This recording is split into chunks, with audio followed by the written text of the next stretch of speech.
कुछ नहीं हुआ। फिर धीरे धीरे जब बात जगह फैली पूरे देश में, तो नॉर्थ इंडिया के काफ़ी सारे इलाकों में ब्रिटिशर्स के खिलाफ काफ़ी विद्रोह होने शुरू हो गए। Regiment after regiment mutant and take off to join other troops at nodal points like Delhi, Kanpur, Lucknow.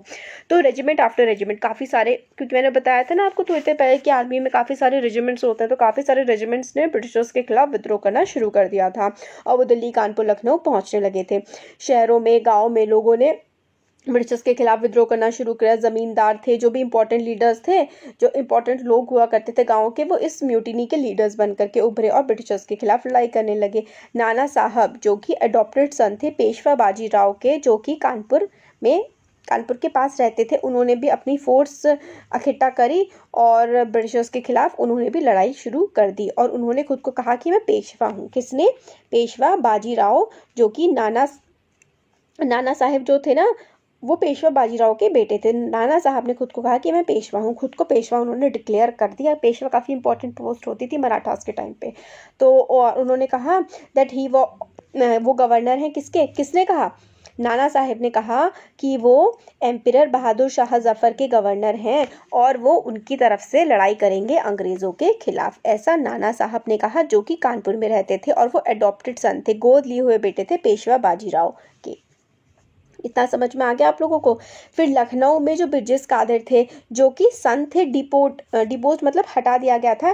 Wajid Ali Shah को लखनऊ की गद्दी से हटा दिया गया था। उनके जो बेटे थे ब्रिजेश कादर को नवाब बना दिया गया और उन्होंने भी एक्सेप्ट कर ली सुजेनिटी मतलब कि इन्होंने भी, जो ब्रिजेश कादर है ना, जो लखनऊ के हैं, इन्होंने मान लिया कि हमसे ऊपर कौन है? बहादुर शाह जफर है और उनके लिए हम अंग्रेज़ों से लड़ाई कर रहे हैं।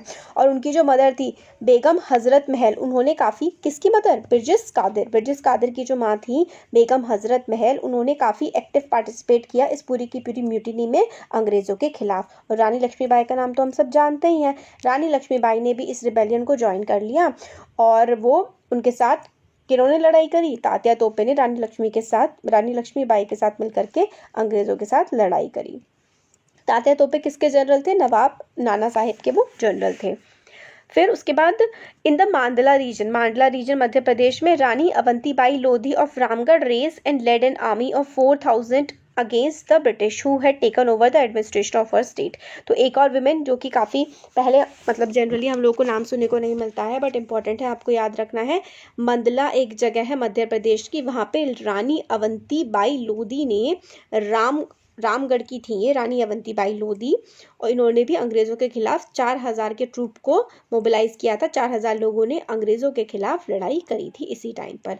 और जो ब्रिटिश काफ़ी ज़्यादा आउटनंबर हो गए थे, मतलब ब्रिटिश काफ़ी ज़्यादा कम पड़ गए थे रिबेल फोर्सेस के खिलाफ। ब्रिटिश कम थे और जो हमारे देश के लोग थे ब्रिटिश के खिलाफ विद्रोह कर रहे थे वो काफ़ी ज़्यादा थे। तो इसमें क्या हुआ कि ब्रिटिश रूल को अब ये समझ में लगने लगा कि अब ब्रिटिश रूल ख़त्म हो जाएगा। लोगों को काफ़ी ज़्यादा कॉन्फिडेंस आ गया कि भाई अब तो ये रूल ख़त्म होने वाला है, अंग्रेज़ हमारे देश छोड़ के चले जाएंगे। तो बहुत सारे लोगों ने ब्रिटिशर्स के खिलाफ